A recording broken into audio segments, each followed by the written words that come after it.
اعوذ باللہ من الشیطان الرجیم بسم اللہ الرحمن الرحیم رب اشرح لی صدری ویسر لی امری واحلل عقدۃ من لسانی یفقهوا قولی بآواز بلندر صلوات.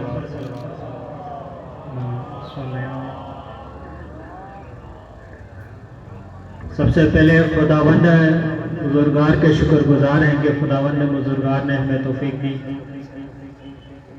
اور اس کے بعد میں ہدیہ تبریک پیش کرنا چاہتا ہوں اس مدرسے کے منتظمین کو، جنہوں نے اتنا اچھا اور پر رونق پروگرام کا انعقاد کیا. برادران عزیز، آج ہمارے معاشرے کے اندر ایک جوان کو نیکی کی طرف بلانے کے ذرائع بہت کم ہیں، جبکہ اس کے مقابلے میں ایک جوان کو بدی کی طرف بلانے کے لیے وسائل بے شمار ہیں. آج سرزمین گلگت بلتستان کے اوپر، جسے پورے پاکستان کے اندر ولایت کی سرزمین کے نام سے جانا جاتا ہے، یعنی یہ گلگت بلتستان کے عوام کے لیے ایک امتیاز ہے. اگر شیعوں کی طاقت کا اندازہ لگانا ہے تو وہ گلگت بلتستان کی عوام اور ان کے جوانوں سے لگاتے ہیں.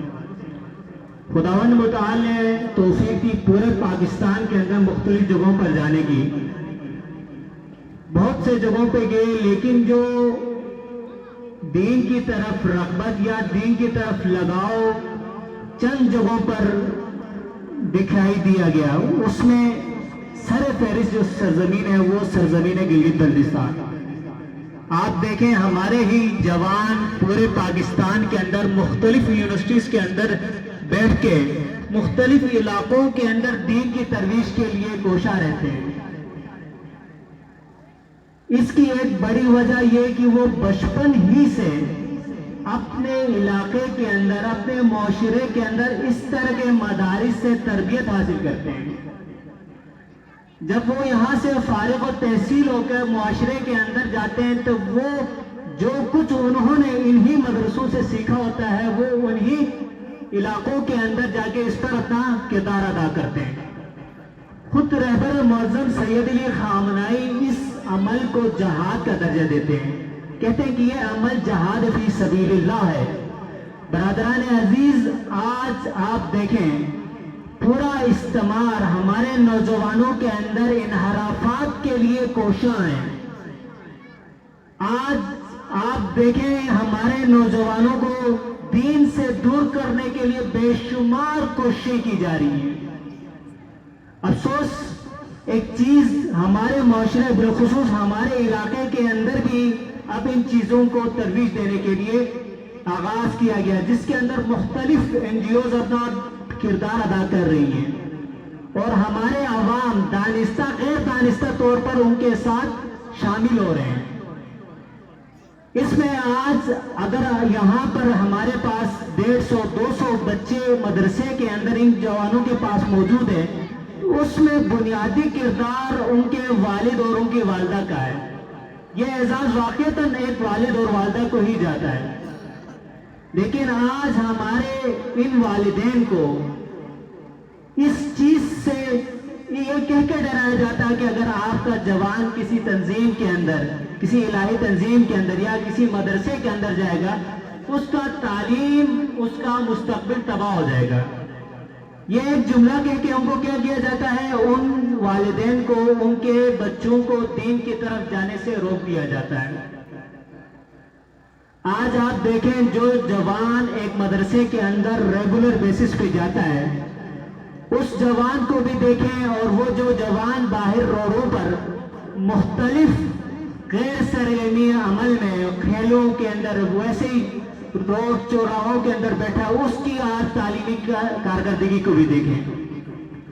جس شخص کے اندر نظم ہے وہی آگے اپنا معاشرے کے اندر بھی کردار ادا کر سکتا ہے، خود اپنی انفرادی زندگی کے اندر بھی کردار ادا کر سکتا ہے.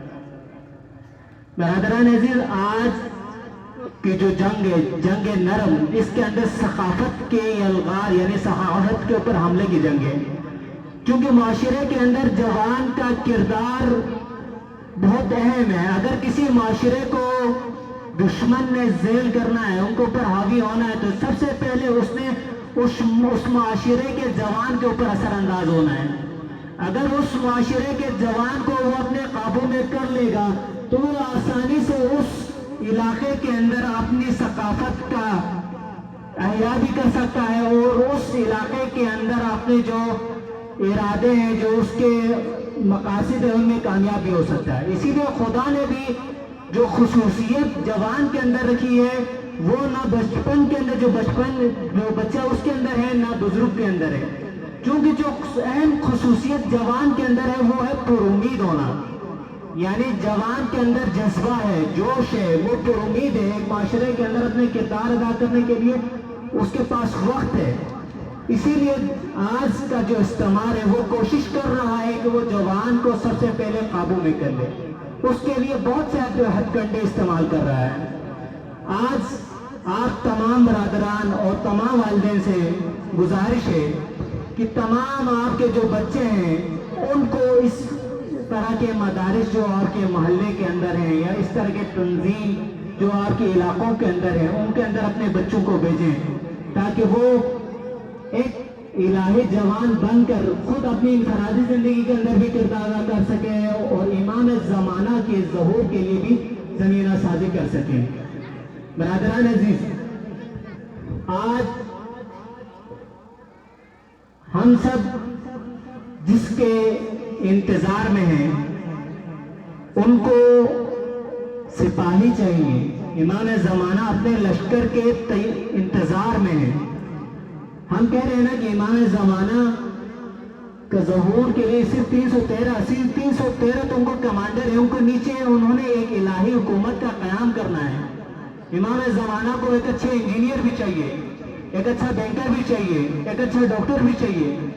آئیں اپنے جوانوں کو، اپنے بچوں کو اس طرح تربیت دیں کہ بیٹا آپ اگر کسی اسکول کے اندر پڑھ رہے ہو اس نیت سے پڑھو گے کل جب میں ایک اچھا ڈاکٹر، ایک اچھا انجینئر، ایک اچھا بینکر بنوں گا تو امام زمانہ کے اس الہی حکومت کے اندر اس طرح اپنا کردار ادا کروں گا. خود یہ جو جہاد ہم ابھی کہہ رہے ہیں جہاد فی سبیل اللہ، جسے رہبر ہے جہاد فی سبیل اللہ، اس کا مطلب ہرگز یہ نہیں ہے کہ آپ ہتھیار اٹھائیں اور میدان جنگ میں وارد ہو، بلکہ آپ پہلے سے ہی میدان جنگ کے اندر ہیں. تعلیم بھی جہاد کا ایک حصہ ہے برادران عزیز. آپ اس کے اندر جب تک کامیاب نہیں ہوں گے، آج دیکھیں اگر ایران کے اندر ایران نے تعلیمی میدان میں ترقی کی ہے تو دشمن اس سے خوفزدہ ہے. جس کی مثال آپ کو ریسنٹلی ہمیں ایک شہید مشہور سائنسدان کی شہادت سے ہمیں واقع ملتا ہے کہ دشمن خوف کھا رہا ہے ہماری تعلیمی ترقی سے. دشمن جس طرح جہاد یعنی میدان جنگ کے اندر شکست کھا رہا ہے اسی طرح تعلیمی میدان کے اندر بھی شکست کھا رہا ہے. تو ہمیں چاہیے کہ ہمیں اپنا کردار ادا کرنا چاہیے. آخری گزارش ماؤں اور میری بہنوں کے لیے کہ آج ہمارے معاشرے کے اندر جو سب سے اہم کردار جو ادا کر سکتی ہیں وہ ہماری مائیں اور ہماری بہنیں ہیں. آپ کا کردار زینبی جیسا ہے. جب تک آپ بچہ جب آپ کی گود میں ہے اس کی تربیت شروع سے ہی نہیں کریں گے تب تک وہ بچہ آگے الہی نہیں بن سکتا. آج دیکھیں